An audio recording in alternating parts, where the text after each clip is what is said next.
আমাদের দৈনন্দিন জীবনে বা আমাদের বর্তমান জীবনযাত্রায় ইতিবাচকতা এবং নেতিবাচকতা শব্দটা অনেক বেশি শোনা যায় আজকাল, অনেক বেশি দেখা যায়।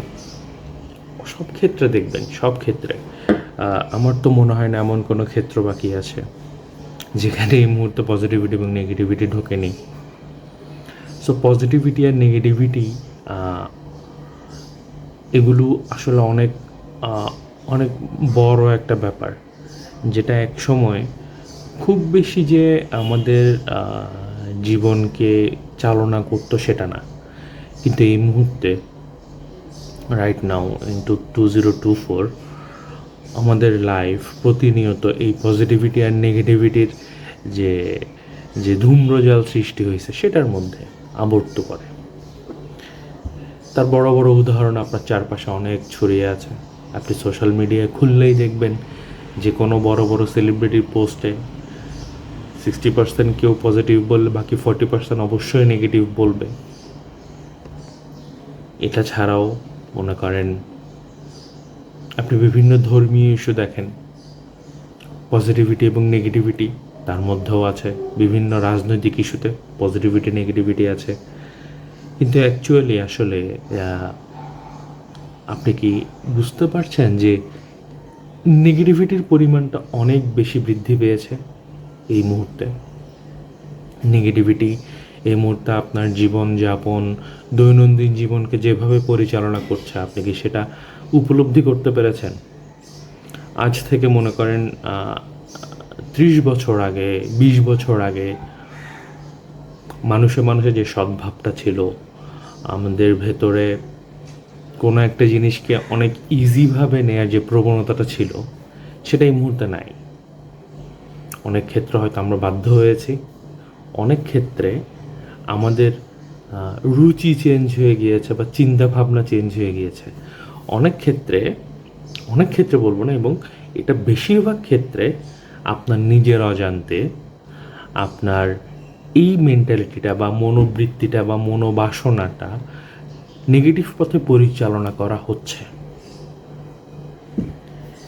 যদি বলেন সেটা কিভাবে, এটার অনেকগুলো উদাহরণ আপনার সামনে আছে। এবং আমাদের জন্য আমাদের দৈনন্দিন জীবনে টেকনোলজিক্যাল অ্যাডভান্সমেন্টের পর আমি বলবো সব থেকে বড় অভিশাপ হয়ে এসছে, সেটার নাম হচ্ছে ফেসবুক বা সোশ্যাল মিডিয়া। একটা সময় আজকে থেকে 10 বছর আগেও সোশ্যাল মিডিয়ার যে পরিমাণ, সোশ্যাল মিডিয়া খুব সূক্ষ্ম বা ছোট্ট একটা উদ্দেশ্য ছিল, সেটা হচ্ছে জাস্ট যারা দূরে দূরে থাকতো তাদেরকে কানেকশানে নিয়ে আসা। আমরা অনেক স্কুল ফ্রেন্ডের সাথে আমি আবার নতুন করে কানেক্ট হয়েছি, কলেজ ফ্রেন্ডের সাথে কানেক্ট হয়েছি, যাদের সাথে আমার অ্যাকচুয়ালি আর দেখা হওয়ার কোনো সুযোগ নাই বা কথা হওয়ারও কোনো সুযোগ নাই, সেটুকুর ব্যবস্থা করে দিয়েছে অ্যাকচুয়ালি। এর বাইরে সোশ্যাল মিডিয়া ক্রিয়েশনের আর কোনো উদ্দেশ্য ছিল না। লাস্ট 10 বছরে সোশ্যাল মিডিয়া কি বিভৎস আকারে পরিণত হয়েছে, এই ছোট্ট পজিটিভ ব্যাপারটা কত বড় নেগেটিভিটি ডেকে এনেছে আমাদের জীবনে, এটা আমি সোশ্যাল মিডিয়া খুললে এখন পদে পদে বুঝতে পারি। আমার মতে তো সোশ্যাল মিডিয়ার একটা অংশের জনক মার্ক জাকারবার্গকে ফাঁসিতে লটকানো উচিত। মানুষে মানুষে মিলন ঘটানোর জায়গায় তার এই মাধ্যমগুলো দিয়ে যে পরিমাণে নেগেটিভিটি ছড়িয়েছে এই পৃথিবীতে, ইটস আনবিলিভেবল। এই সোশ্যাল মিডিয়া দিয়ে পৃথিবীর বিভিন্ন দেশে বিভিন্ন রকম দাঙ্গা ছড়ানো হয়েছে। কারণ এখন আপনি সোশ্যাল মিডিয়ায় যে কথাটাই বলবেন, দেখুন আমি কাউকে ছোট করবো না, বাট একটা জিনিসকে, একটা স্টেপলার পিন সেটা আপনি সরল মনে এখন আর বিশ্বাস করবেন না। এখন আপনার মনে কোশ্চেন আসবে, স্টেপলার পিনটা কী দিয়ে বানাইছে, কেন বানাইছে, ওখানের মধ্যে স্টিল দিছে না লোহা দিছে? একটা সময় আমরা এত কিছু চিন্তা করতাম না। স্টেপলার পিন কোনো কিছু আটকানোর জিনিস, আমরা জাস্ট আটকানোর কাজে ইউজ করতাম। ওটা ছিল জাস্ট সিম্পল ছোট্ট একটা পার্টিকুলার কাজ ছিল ওটা। কিন্তু এই মুহূর্তে এই সোশ্যাল মিডিয়ার যুগে এসে এই জিনিসটা একবার যদি কেউ বলে, একবার যদি কেউ কোশ্চেন করে, এবং সেটা যদি নেগেটিভ কোশ্চেন হইতে পারে, তাহলে সেটা হু হু করে আগুনের মতো ছড়িয়ে যাবে। কেউ যদি পজিটিভ কোয়েশ্চেন করে, যে আমি যদি বলি স্টেপলার পিনের মূল কাজ কি, সেখানেও দেখবেন কেউ পজিটিভ কথা বলার আগে নেগেটিভ কথাটাই বলবে তোর কি দরকার, বলবে তুই কি জানিস স্টেপলার পিনের কী কাজ, তুই জানলি না এই এখনো পর্যন্ত। কথাবার্তার ধরন সবগুলো আসলে ওরকম। এবং এই যে নেগেটিভিটিটা আপনার জীবনকে কিভাবে মুভ করছে, এটা আপনি চিন্তাও করতে পারছেন না। আমি মাঝে মাঝে এটা চিন্তা করে, আমি খুব ক্ষুদ্র একজন মানুষ, কিন্তু এই জিনিসটা চিন্তা করে আসলে আমি মাঝে মাঝে ভয় পেয়ে যাই যে আগামী বছরগুলোতে, আগামী ভবিষ্যৎ জীবনে এই যে নেগেটিভিটিটা, এটা কি হবে আসলে।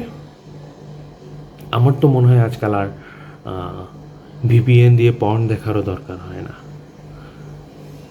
ফেসবুকে একটু স্ক্রল করলেই সস্তা পাবলিসিটি পাওয়ার জন্য যে অশ্লীলতাগুলো হচ্ছে, কোয়াইট আনবিলিভেবল, কোয়াইট আনবিলিভেবল। এগুলো করে যদি মানুষ মনে করে যে তার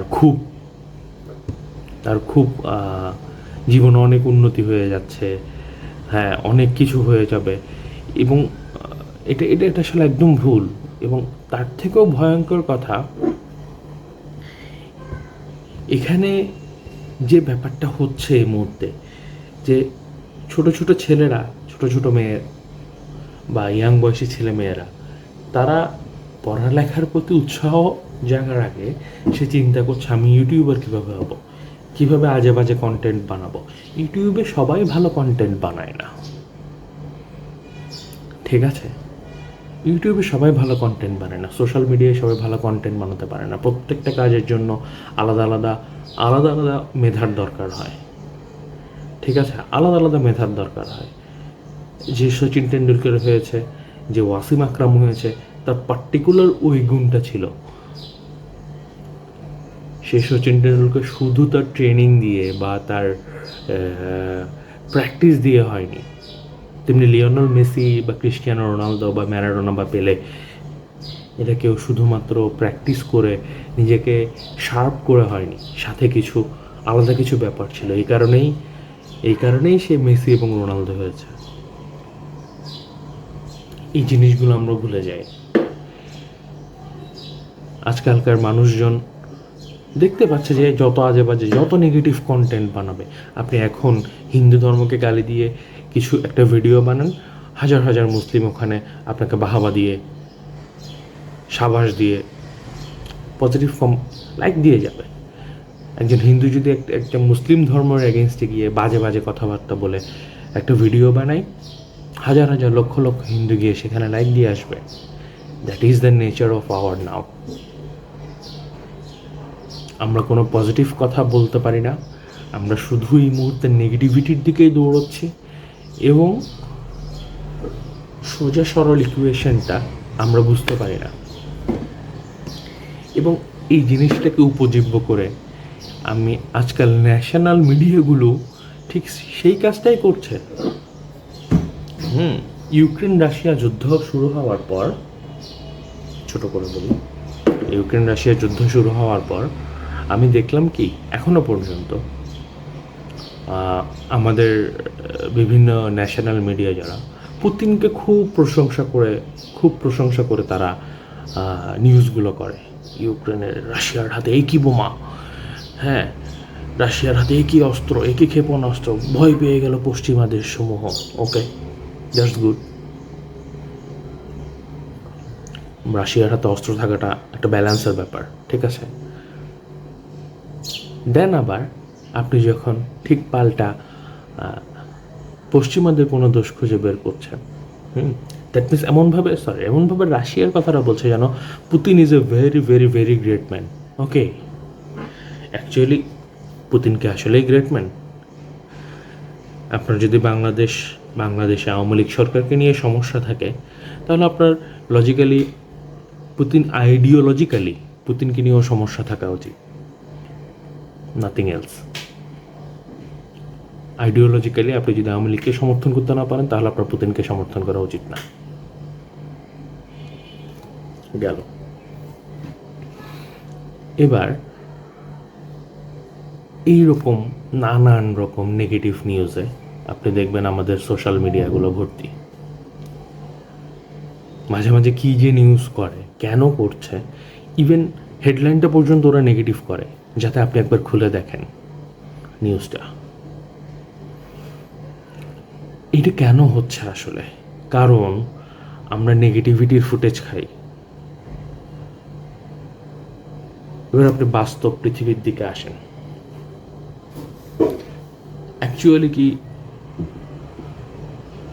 কি আপনি চাইলেই এই মুহূর্তে কোনো বাংলাদেশি হয়তো বড় ব্যবসায়ী হয়েছে, ঠিক আছে, কিন্তু তার পড়ালেখা দিয়ে, তার শিক্ষাগত যোগ্যতা দিয়ে, ইন্টারনাল শিক্ষাগত যোগ্যতা দিয়ে সে খুব বড় কোনো কোম্পানির জব পেয়ে যাবে এই মুহূর্তে?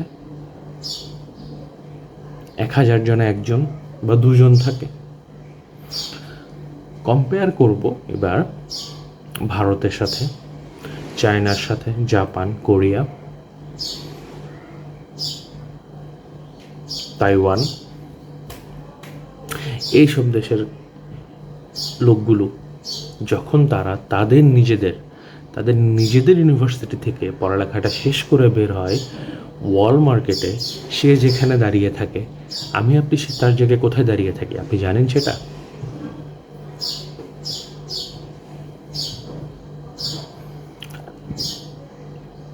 কারণ আমি মনে করেন নেগেটিভ কথাটা বলার আগে আমরা আসলে একবারও চিন্তা করি না যে কেন তার নামে আমরা নেগেটিভ কথাটা বলছি। আপনি পুরো মধ্যপ্রাচ্যে বা পুরো বিশ্বের বিভিন্ন রকম বড় বড় অপারেশনগুলোতে দেখবেন হয় ব্রিটিশ, ফরাসি, এরা তো অবশ্যই অগ্রগণ্য থাকে। তাদের সাথে নতুন করে যোগ হয়েছে কারা? এই জাপানিজরা, চাইনিজরা, ইন্ডিয়ানরা। সো আসলে নেগেটিভিটিটা আপনারা ঠিক এই মুহূর্তে কোথায় রাখবেন এবং জীবনটা আপনি কোথায় নিয়ে যাবেন, সেটা সম্পূর্ণ ডিপেন্ড করতেছে এই মুহূর্তে আপনার হাতে, যে আসলেই যেটা হচ্ছে সেটা ঠিক হচ্ছে না সেটা ভুল হচ্ছে। থ্যাঙ্কস।